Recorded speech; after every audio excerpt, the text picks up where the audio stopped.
Structure of nucleus, इसके बारे में समझते हैं। एंड फर्स्ट यहां पे आता है that's a nuclear membrane.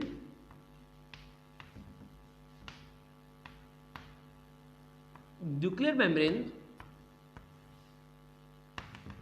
As in there is a two types of nuclear membrane. यहां पे क्या होता है, दो टाइप की न्यूक्लियर मेम्ब्रेन होती है। Outer nuclear membrane, outer nuclear membrane होगी। Outer nuclear membrane is freely permeable nuclear membrane, और also nuclear envelope, also nuclear envelope is freely permeable for ions, for ions, ions को free रहेंगे, ions इसमें easily move कर सकते हैं। And the second is inner membrane, inner membrane, inner membrane होती है is selectively permeable. Selectively permeable का मतलब होता है कुछ ही आयंस इसके पास हो पाएंगे, इजिली पास नहीं होंगे। इज सेलेक्टिवली परमेबल, यानी मोस्टली क्या होती है, इम्परमेबल होती है, कुछ ही आयन के लिए क्या होती है, परमेबल होगी। अब इसके बीच में जो गैप्स होता है दिस इज न्यूक्लियर पोर। और जो न्यूक्लियर पोर होता है, न्यूक्लियर पोर के अंदर आपको एक स्ट्रक्चर मिलेगा that is known as annulus. क्या बोलते हैं इसको, एनुलस बोलते हैं। In a nucleus,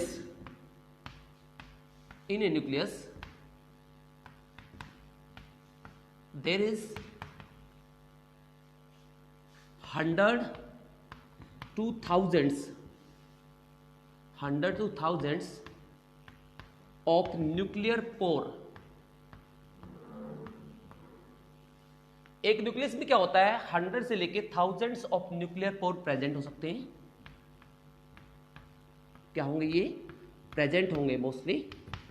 तो नियरली 100 से लेके थाउजेंड्स तक पोर इसमें जनरली प्रेजेंट हो सकते हैं। और क्या होता है इसमें, और इसमें जनरली आप देखते हो,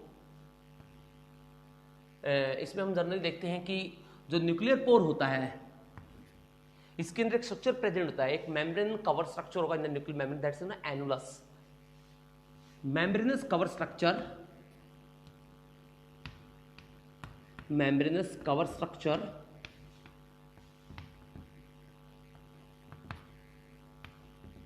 in membranous cover structure in nuclear pore।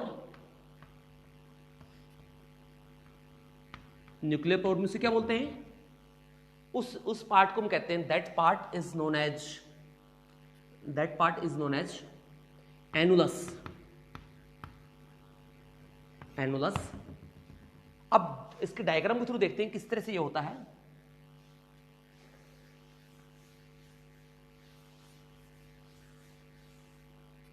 देखिए स्ट्रक्चर देखिएगा पहले, ये एक न्यूक्लियर मेम्ब्रेन है,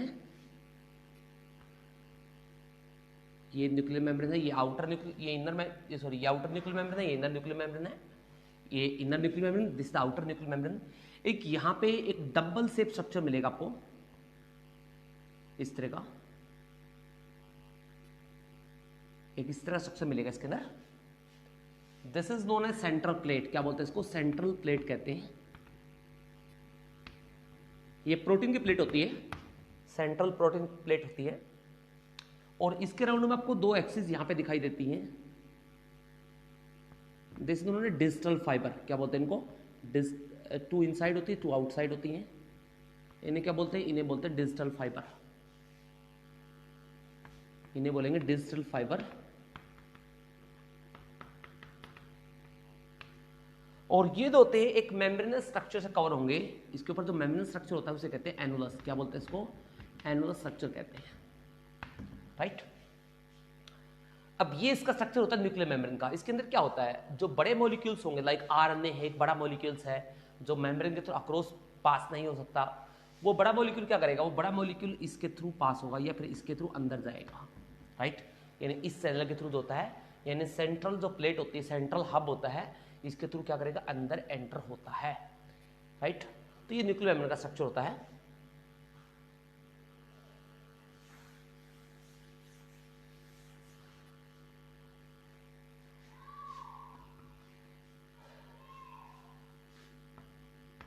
Large molecules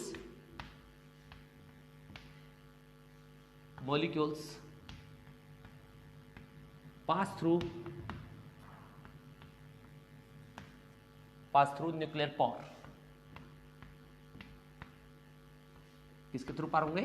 न्यूक्लियर पोर के थ्रू पास होंगे, right.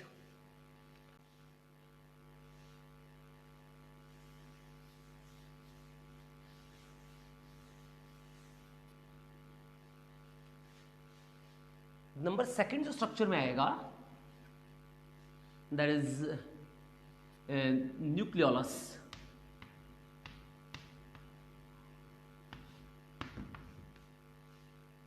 Nucleus is a proteinous form. It has amorphous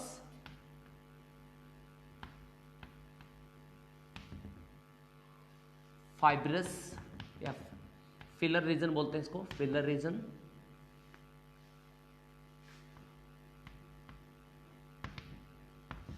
chromatin reason,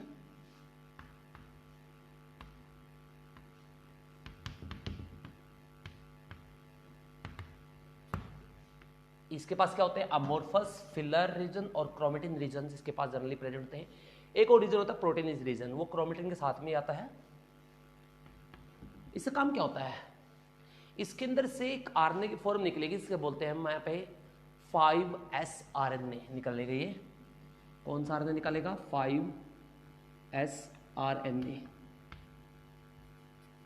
5s RNA formation करता है। ये एक स्पेशल टाइप का आरएनए होता है, राइट। इसे बोलते हैं 5s RNA बोलते हैं। इसका मतलब होता है कि ये RNA की फॉर्मेशन करता है, जिसकी वजह से राइबोसोम्स बनता है। 5 RNA प्रेजेंट। और इसका काम क्या होता है? इसका काम होता है formation of RNA and ribosome. ये राइबोसोम और RNA की फॉर्मेशन करता है। RNA से राइबोसोम बनता है। R का मतलब राइबोसोम लिखा होता है, RNA बनाएगा। सो ऑल्सो कॉल्ड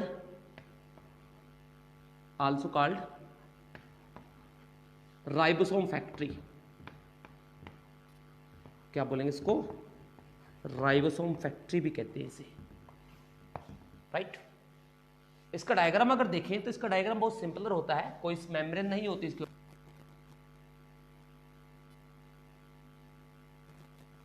अगर इसको अच्छे देखें तो ये इस तरह दिखाई देगा आपको।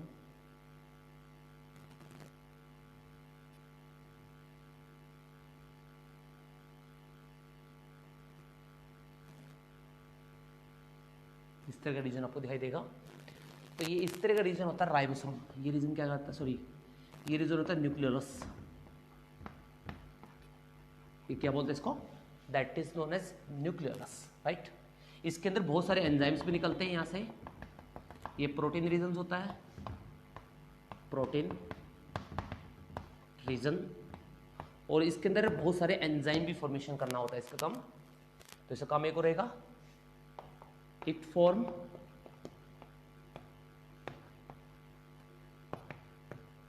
Various enzymes. ये बहुत सारे एंजाइम्स को बनाता है, right. So that is about the nucleolus.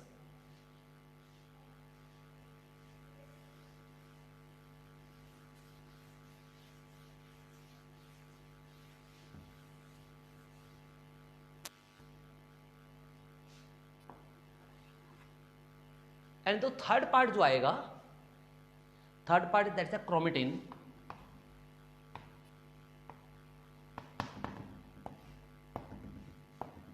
Chromatin जो होता है वो जेनेटिक इंफॉर्मेशन को ट्रांसफर करता है। ये एक प्रोटीन प्लस डीएनए का एक स्ट्रक्चर होता है।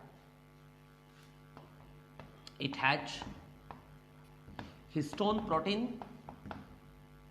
एक प्रोटीन होती है जैसे हिस्टोन, हिस्टोन जनरली यहाँ पे 5 तरह की होगी, 5 टाइप की हिस्टोन होगी। अगर मैं इनके नेम लिखूं तो इनके नेम होते हैं H1, H2A, H2B, H3 and H4। तो याद रखना इसमें हिस्टोन कितने टाइप की होती है, 5 टाइप की हिस्टोन मिलेगा प्रोटीन। इसका H1, H2A, H3, H1, H2A, H2B, H3, H4। तो it has 5 types of histone protein, right. And DNA, और क्या मिलेगा इसके अंदर, डीएनए मिलेगा क्रोमेटिन के अंदर। और जो ये हिस्टोन प्रोटीन होती है, ये हिस्टोन प्रोटीन भी 2 तरह के अमीनो एसिड से बनी होगी। एक होता है लाइसिन, दूसरा होता है यहाँ पे आर्जिनिन। तो 2 तरह के अमीनो एसिड, एक क्वेश्चन आ चुका है नीट के अंदर, लेकिन से रिलेटेड तो 12th क्लास, राइट। तो यहाँ पे इसलिए मैं इसको नहीं बताया क्योंकि ये 2 तरह के अमीनो एसिड से बनी होगी, एक होता है आर्जिनिन, दूसरा होता है लाइसिन। दोनों अमीनो एसिड से ये कंबाइन बनती है।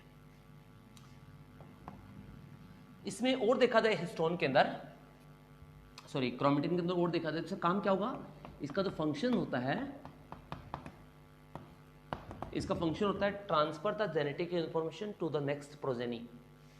क्या करता है ये, ट्रांसफर करता है, ट्रांसफर जेनेटिक इंफॉर्मेशन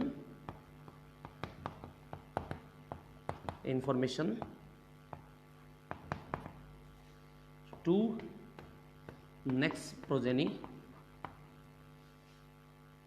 यानी प्रोजेनी को जेनेटिक इंफॉर्मेशन ट्रांसफर करना, इससे काम होता है। इससे काम जो होता है सेलुलर मैकेनिज्म को भी चलाना होता है। सेल में जितनी एनर्जी प्रोडक्शन होता है, जितने एंजाइम्स बनते हैं, वो इसी की हेल्प से होंगे। कंट्रोल सेलुलर मेटाबॉलिज्म,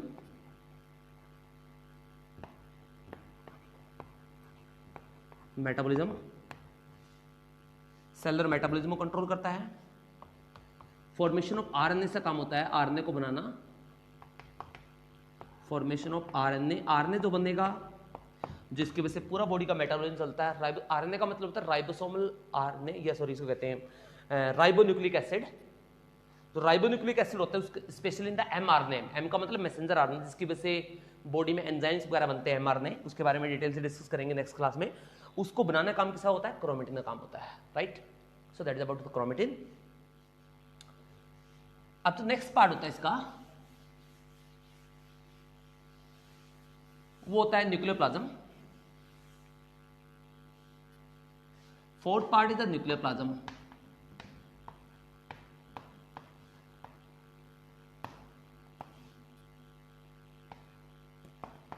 न्यूक्लियोप्लाज्म क्या करता है, न्यूक्लियोप्लाज्म एक ऐसा पार्ट होता है जो साइटोप्लाज्म रिच कंटेंट से भरा होता है। इट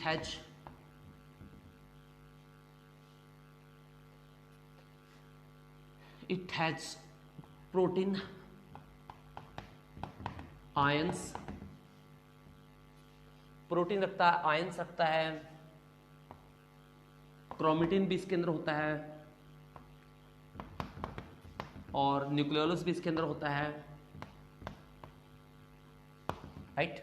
इसके अंदर प्रोटीन्स होती हैं, प्रोटीन्स होंगी, आयंस होंगे, इसके अंदर क्रोमेटिन होगा, न्यूक्लियोलस होता है, सभी इसके अंदर प्रेजेंट होते हैं। तो ये फ्लूइडी मैट्रिक्स होता है, ये साइटोप्लाज्म जैसा ही होता है, राइट। इसका काम क्या होता है, इसका काम होता है ट्रांसफर द एमआरएनए। जो ये एमआरएनए होता है उसको कहां भेजता है, ईआर के पास भेजता है।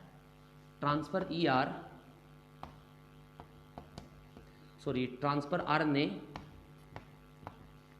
Into ER. ईआर का मतलब एंडोप्लाज्मिक रेटिकुलम के पास भेजेगा, जो उसका राइबोसोम साइट होती है, राइबोसोम के पास भेजेगा, एंडोप्लाज्मिक रेटिकुलम के पास।